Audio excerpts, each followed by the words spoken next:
तो दोस्तों आज हो गया 11 अप्रैल 2023 यूपी से देश में की सभी ताज़ा बड़ी खबरें लेकर आए सिर्फ आपके लिए। चलिए आप खबर शुरू करते हैं। उससे पहले चैनल को अब तक सब्सक्राइब ना करो, आप चैनल सब्सक्राइब कर दें, लाइक कर दें, शेयर कर दें ताकि इसी तरह की खबर आप हर रोज देख सकें। चलिए शुरू करते हैं आज की पहली बड़ी खबर। राजस्थान कांग्रेस प्रदेश प्रभारी सुखजिंदर सिंह रंधावा ने सचिन पायलट के 11 अप्रैल को अनशन को पार्टी के खिलाफ माना है। रंधावा ने कहा कि सचिन पायलट का अनशन पार्टी के खिलाफ है और ये पार्टी विरोधी गतिविधि है। अगर उनकी अपनी सरकार से कोई समस्या है तो मीडिया और जनता के बजाय पार्टी में चर्चा की जा सकती है। मैं पिछले 5 महीने से प्रभारी हूं और पायलट ने मुझसे इस मुद्दे पर कभी चर्चा नहीं की। मैं उनके संपर्क में हूं और अभी भी बातचीत की अपील करता हूं क्योंकि वह कांग्रेस पार्टी के लिए एसेट हैं। चुनाव आयोग ने सोमवार को लिए एक अहम फैसले में आम आदमी पार्टी को राष्ट्रीय पार्टी का दर्जा दे दिया है। वहीं एनसीपी, तृणमूल कांग्रेस, भारतीय कम्युनिस्ट पार्टी का राष्ट्रीय पार्टी का दर्जा वापस ले लिया गया। जहां इस फैसले को आम आदमी पार्टी के लिए बड़ी छलांग माना जा रहा है तो वहीं एनसीपी, टीएमसी और सीपीआई अब क्षेत्रीय दल के रूप में ही रह जाएंगे। आयोग ने कहा है कि आम आदमी पार्टी को 4 राज्यों दिल्ली, गोवा, पंजाब और गुजरात में उसके चुनावी प्रदर्शन के आधार पर राष्ट्रीय पार्टी बना दिया गया है। केंद्रीय गृह मंत्री अमित शाह ने सोमवार को चीन सीमा पर उसे खूब सुनाया। उन्होंने कहा है कि आज हमारा देश शांतिपूर्ण ढंग से सो सकता है क्योंकि आईटीबीपी के जवान और हमारी सेना दिन रात सीमा पर पहरा दे रही है। उन्होंने कहा कि हम गर्व से ये बात कह सकते हैं कि किसी में इतनी ताकत नहीं है कि हमारे ऊपर बुरी नज़र डाल सके। आपको बता दें कि ये बातें केंद्रीय गृह मंत्री अमित शाह ने अरुणाचल प्रदेश के किबिठू में बोल रहे थे। कांग्रेस ने पूर्व खेल मंत्री गुलाम नबी आज़ाद की ओर से गांधी परिवार के अवांछित कारोबारियों से रिश्ते होने के आरोप पर पलटवार किया है। विपक्षी दल की ओर से कहा गया है कि उनका चरित्र प्रधानमंत्री नरेंद्र मोदी के प्रति वफादारी दिखाने के लिए लगातार नीचे गिरते जा रहे हैं। आपको बता दें कि पार्टी महासचिव जयराम रमेश ने यह भी कहा है कि उनका यह तुच्छ बयान इस बात को दर्शाता है कि आज़ाद खुद को प्रासंगिक बनाए रखने के लिए कितना परेशान है। इलाहाबाद हाई कोर्ट ने भगवान शिव को लेकर फेसबुक पर आपत्तिजनक पोस्ट करने के आरोपी के खिलाफ आपराधिक कार्रवाई रद्द करने से इनकार कर दिया है। कोर्ट ने कहा कि जिस अपराध से समुदायों और वर्गों के बीच नफरत को बढ़ावा देने की प्रवृत्ति होती है उसे सख्ती से ख़त्म करना होगा। ऐसे अपराधों को समाज में फलने फूलने की अनुमति नहीं दी जा सकती। बिहार सरकार ने सोमवार को राज्य सरकार के कर्मचारियों और पेंशन भोगियों को खुशखबरी दी है। सरकार ने प्रदेश के कर्मचारियों के लिए महंगाई भत्ते यानी डीए में 4% की बढ़ोतरी की घोषणा की है। आपको बता दें कि मुख्यमंत्री नीतीश कुमार की अध्यक्षता में हुई कैबिनेट बैठक में इस प्रस्ताव पर मुहर लग गई है। झारखंड के जमशेदपुर में 2 समुदायों के बीच बवाल के बाद सियासत भी शुरू हो गई है। बीजेपी ने राज्य सरकार को घटना का जिम्मेदार ठहराते हुए तुष्टीकरण का आरोप लगाया है। आपको बता दें कि बीजेपी विधायक दल के नेता बाबूलाल मरांडी ने इस घटना के लिए सीधे तौर पर हेमंत सोरेन सरकार को जिम्मेदार ठहराया है। रामनवमी पर बिहार के बिहार शरीफ और सासाराम में हुई हिंसक घटनाओं पर एमआईएम प्रमुख असदुद्दीन ओवैसी ने मुख्यमंत्री नीतीश कुमार और राजद की सरकार पर निशाना साधा है। असदुद्दीन ओवैसी ने कहा कि नीतीश सरकार हिंसा रोकने में नाकाम रही है।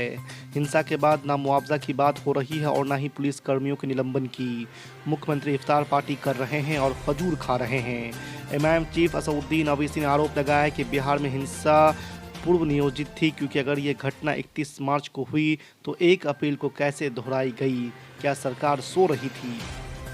आरजेडी की इफ्तार पार्टी में लोजपा के अध्यक्ष चिराग पासवान की मौजूदगी ने बिहार की सियासत में अटकलों का बाजार एक बार फिर से तेज कर दिया है। दरअसल रविवार को आरजेडी की ओर से आयोजित दावत इफ्तार में एक और जहां मुख्यमंत्री नीतीश कुमार शामिल हुए वहीं दूसरी ओर चिराग पासवान भी पहुंचे। चिराग पासवान ने मुख्यमंत्री नीतीश कुमार का पैर छूकर आशीर्वाद लिया। हालांकि इस कार्यक्रम के बाद उन्होंने मीडिया से बातचीत में कहा है कि जब भी मिलता हूं, पैर छूता हूं, विरोध नीतियों का करता हूं, व्यक्ति विशेष से कोई लेना देना नहीं है। महाराष्ट्र के मुख्यमंत्री एकनाथ शिंदे ने रविवार को कहा है कि वर्ष 2024 के लोकसभा चुनाव के दौरान शिवसेना और भारतीय जनता पार्टी गठबंधन का भगवा महाराष्ट्र में पूरे बहुमत से लहराएगा। मुख्यमंत्री बनने के बाद पहली बार अयोध्या पहुंचे शिंदे ने संवाददाता सम्मेलन में आगामी लोकसभा चुनाव में अपनी भूमिका के बारे में पूछे जाने पर कहा कि आने वाले चुनाव में हमारी भूमिका बिल्कुल स्पष्ट है। हमारा भाजपा के साथ गठबंधन है। हम अयोध्या से ऊर्जा लेकर जाएंगे और 2024 में शिवसेना भाजपा का भगवा महाराष्ट्र में पूरे बहुमत से लहराएगा। दिल्ली में कोरोना ने फिर एक बार रफ्तार पकड़ ली है। राष्ट्रीय राजधानी में एक बार फिर से कोरोना के 700 के करीब नए मामले सामने आए हैं। चिंताजनक बात यह है कि दिल्ली में कोरोना संक्रमण से 4 लोगों की मौत भी हो गई है। आपको बता दें कि दिल्ली में कोरोना के संक्रमण दर में भी 21.15% का बड़ा उछाल दर्ज किया गया है। यूपी में होने वाले निकाय चुनाव की तारीखों का ऐलान हो गया है। 760 नगर निकायों को लेकर राज्य निर्वाचन आयोग ने रविवार को अधिसूचना जारी कर दी है। इसी के साथ यूपी में आचार संहिता भी लागू हो गई है। आपको बता दें कि राज्य निर्वाचन आयोग के आयुक्त मनोज कुमार ने बताया कि यूपी में 2 चरणों में चुनाव कराए जाएंगे। पहले चरण का मतदान 4 मई को होगा, जबकि दूसरे चरण की वोटिंग 11 मई को होगी। 13 मई को सभी सीटों का रिजल्ट जारी किया जाएगा। देश भर को अब तक कुल 13 वंदे भारत ट्रेनें मिल चुकी है। दिल्ली, मध्य प्रदेश, चेन्नई समेत अलग अलग रूट्स पर चल रही इन ट्रेनों के जरिए यात्रियों को काफ़ी फायदा मिला है। इससे न सिर्फ 2 शहरों के बीच समय की बचत होती है, बल्कि लोगों को अत्याधुनिक सुविधाएं भी मिलती है। आपको बता दें कि पिछले दिनों प्रधानमंत्री नरेंद्र मोदी ने मध्य प्रदेश को पहली वंदे भारत ट्रेन दी थी। अब जल्द ही दूसरी भी वंदे भारत शुरू होने वाली है। रामनवमी के मौके पर जहां बिहार और पश्चिम बंगाल में हिंसा भड़की, वहीं हैदराबाद में रामनवमी जुलूस के दौरान लोग नाथूराम गोडसे की तस्वीर लेकर नाचते दिखाई दिए। इस मामले को लेकर अब एमआईएम प्रमुख असदुद्दीन ओवैसी की प्रतिक्रिया सामने आई है। असदुद्दीन ओवैसी ने कहा कि नाथूराम गोडसे भारत का पहला आतंकवादी था और ये कौन लोग हैं जो महात्मा गांधी के हत्यारे की फोटो लेकर नाच रहे हैं। एनसीईआरटी किताबों में संशोधन को लेकर नेशनल कॉन्फ्रेंस के अध्यक्ष फारूक अब्दुल्ला ने केंद्र की मोदी सरकार पर निशाना साधा है। अब्दुल्ला ने शनिवार को कहा है कि अगर विपक्षी दलों को भाजपा के खिलाफ चुनाव जीतना है तो उन्हें एकजुट होना होगा। आपको बता दें कि पाठ्य पुस्तकों से मुगलों से संबंधित कुछ अंशों को हटाने के मुद्दे के बारे में पूछे जाने पर अब्दुल्ला ने कहा कि इतिहास को मिटाया नहीं जा सकता। उन्होंने कहा कि वह शाहजहां, औरंगजेब, अकबर, बाबर, हुमायूं और जहांगीर को कैसे भूलेंगे। उन्होंने 800 वर्षों तक शासन किया। प्रधानमंत्री नरेंद्र मोदी ने शनिवार को चेन्नई कोयम्बटूर वंदे भारत एक्सप्रेस को हरी झंडी दिखाई। इस ट्रेन में तमिलनाडु की राजधानी और पश्चिमी शहर के बीच यात्रा के समय में 1 घंटे से अधिक की कमी आने की उम्मीद है। आपको बता दें कि doctor MGR Chennai central railway station पर एक कार्यक्रम में प्रधानमंत्री नरेंद्र मोदी ने ट्रेन को हरी झंडी दिखाई, जो आधुनिक विशेषताओं और यात्री सुविधाओं से लैस है। उन्होंने ट्रेन में स्कूली छात्रों से भी बातचीत की।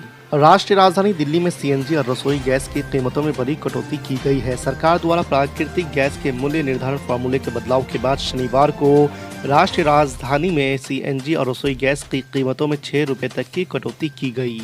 आपको बता दें कि दिल्ली में 2 साल में पहली बार ऐसा हुआ है जब सीएनजी और रसोई गैस की कीमतों में बड़ी कटौती की गई है। कांग्रेस के पूर्व सांसद राहुल गांधी ने शनिवार को अडानी मामले पर जोरदार हमला बोला है। साथ ही उन्होंने पुरानी कांग्रेसी नेताओं को भी निशाने पर रखा, जिन्होंने पिछले कुछ सालों में पार्टी छोड़ दी है। राहुल गांधी के इस ट्वीट में असम के मुख्यमंत्री हेमंत बिस्वा शर्मा का भी नाम शामिल था।